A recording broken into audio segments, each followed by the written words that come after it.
अरे विनोद, आओ ना, अंदर आओ।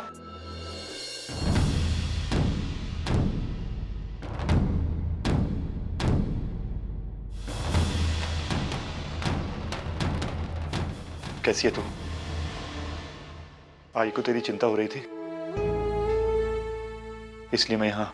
मैं बिल्कुल ठीक हूँ दादा, बस मानव को थोड़ी सी तकलीफ हो रही है मेरी वजह से। आप अंदर आइए ना। हाँ आओ ना। अर्चना,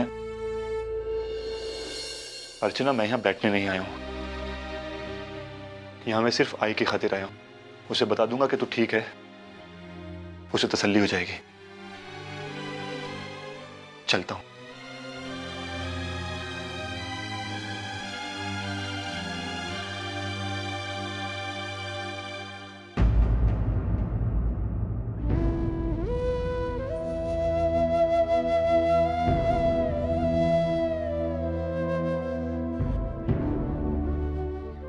अर्चना, मैं तुम्हारे लिए दवाई लेके आता हूँ। तुम थोड़ी देर यहाँ आराम करो, ठीक है?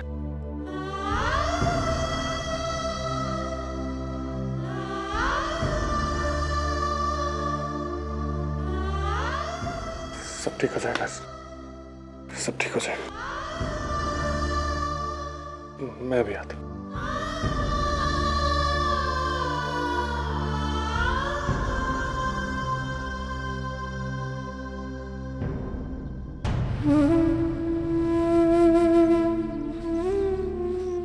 विनोद मेरी बात सुनो, प्लीज प्लीज प्लीज मेरी बात सुनो। देखो, जो हुआ जैसा हुआ गलत हुआ, मैं मानता हूँ, लेकिन इसमें अर्चना की कोई गलती नहीं। वो कुछ बोलती नहीं, लेकिन वो तुम लोग को बहुत मिस करती है यार, और अंदर ही अंदर घुटती रहती है, और उसका इस तरह से घुटना मुझसे बर्दाश्त नहीं होता। तुम लोग को जैसे बर्ताव करना है मेरे साथ वैसे करो, लेकिन उसके प्रति अपना रवैया बदलो। किसके साथ कैसा बर्ताव करना है ये तुमसे सीखने की जरूरत नहीं है मुझे। अरे होते कौन हो तुम ये सब कहने वाले? मुझे सलाह देना तो दूर, विनती करने तक की औकात नहीं है तुम्हारी। मैं बस इतना कह रहा हूँ कि बस तुम्हारा लेक्चर सुनने नहीं आया हूं मैं यहाँ पर। अर्चना की खैरियत जाननी थी, जान ली। विनोद, तुम्हें बहुत फिक्र है ना अर्चू की, उसका दुख, उसकी तकलीफ नहीं देखी जाती ना तुमसे। तो मुझे सलाह देने की जगह कुछ ऐसा करो ताकि उसे एक अच्छी जिंदगी दे सको। ऐशो आराम की बात नहीं कर रहा हूं मैं, उसकी उम्मीद तो हम कर ही नहीं सकते। कम से कम उसकी छोटी मोटी जरूरतें तो पूरी कर सकते हो ना। मैं कोशिश कर रहा हूँ। अरे हाँ, कोशिश कर रहे हो तुम। कोशिश करते तो उसे ऐसी बस्ती में लाकर नहीं रखते। अपने पैरों पर खड़े होने की औकात नहीं है, और मेरी बहन की जिम्मेदारी उठाने चले हैं। बड़े आए थे भागकर शादी करने वाले। अरे क्या सोचा था तुमने कि ये कोई फिल्म है कि गाना गाते गाते जिंदगी बीत जाएगी? यही सच्चाई है मानव। अरे तुम तो अपनी औकात जानते थे ना, तो क्या सोचकर मेरी बहन के साथ शादी की तुमने? ठीक कहा तो तुमने मानव, मेरी बहन कभी भी किसी से कुछ नहीं कहती।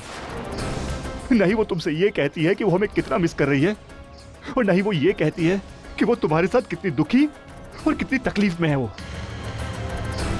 तुम दावा करते हो ना उसकी मन की बात जानने का, तो ये बात क्यों नहीं जान सकते तुम? मानव, जिम्मेदारी तभी लेनी चाहिए जब बाजुओं में ताकत हो उसे निभाने की।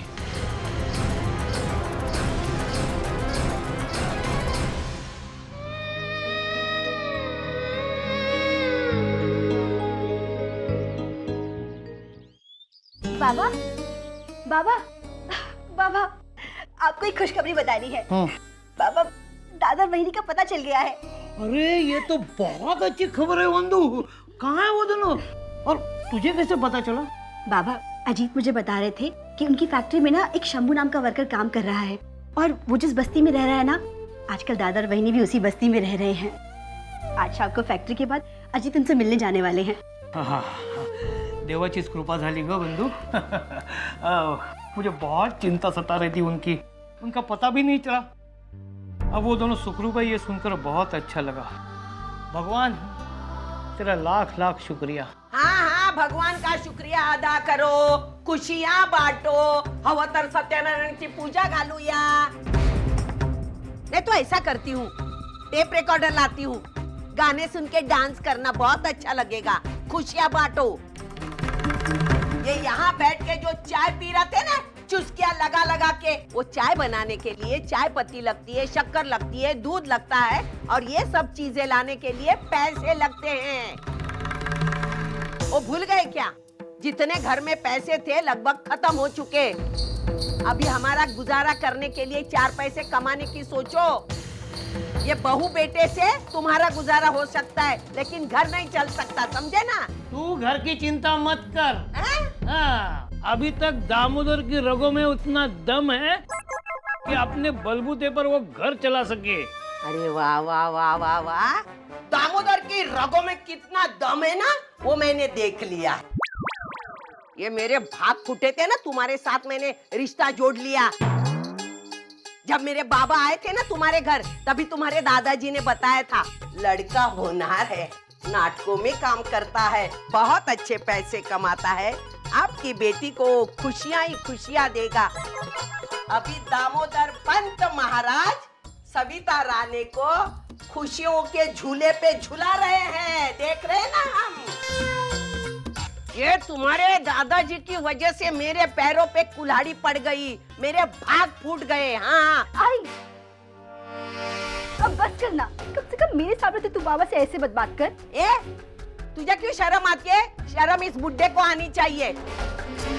तुझे शर्म आती है, तू जा जा।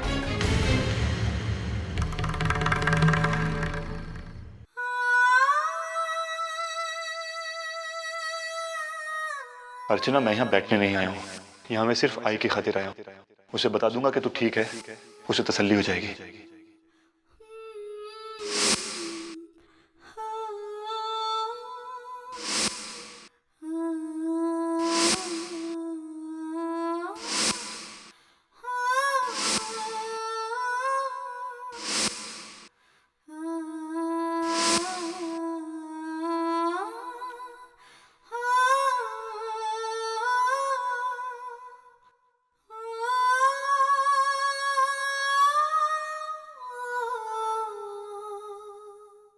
आज तुम दिन भर यहाँ आराम करोगी और घर के जो भी काम है मैं करूँगा।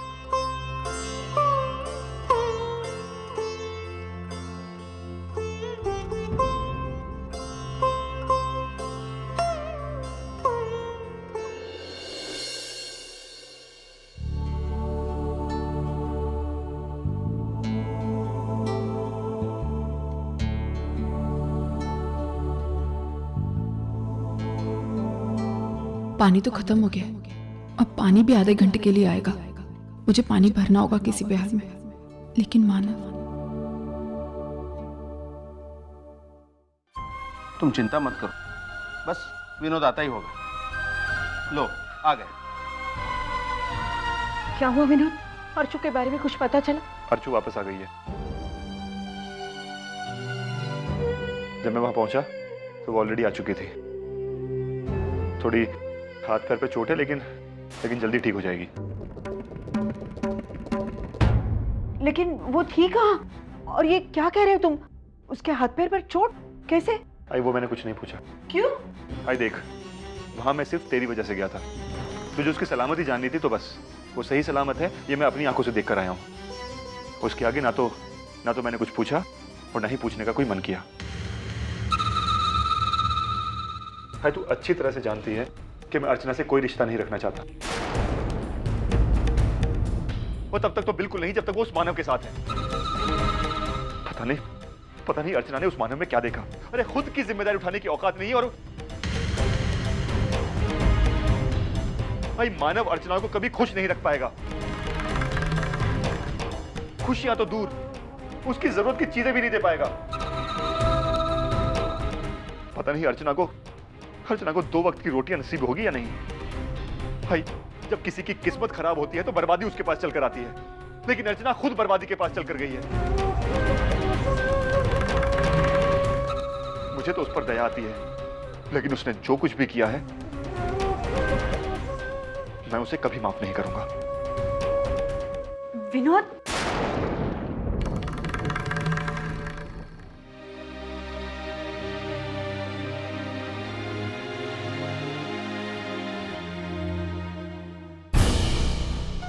अरे बाप रे,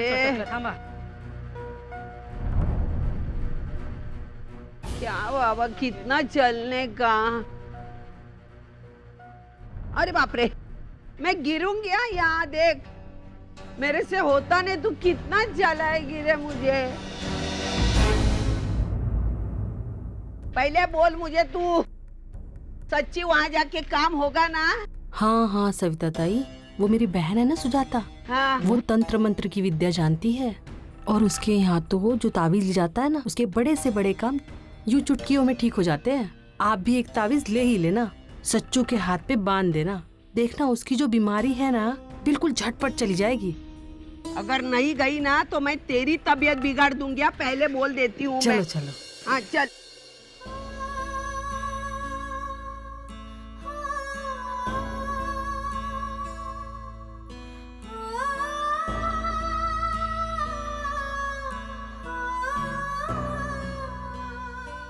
आई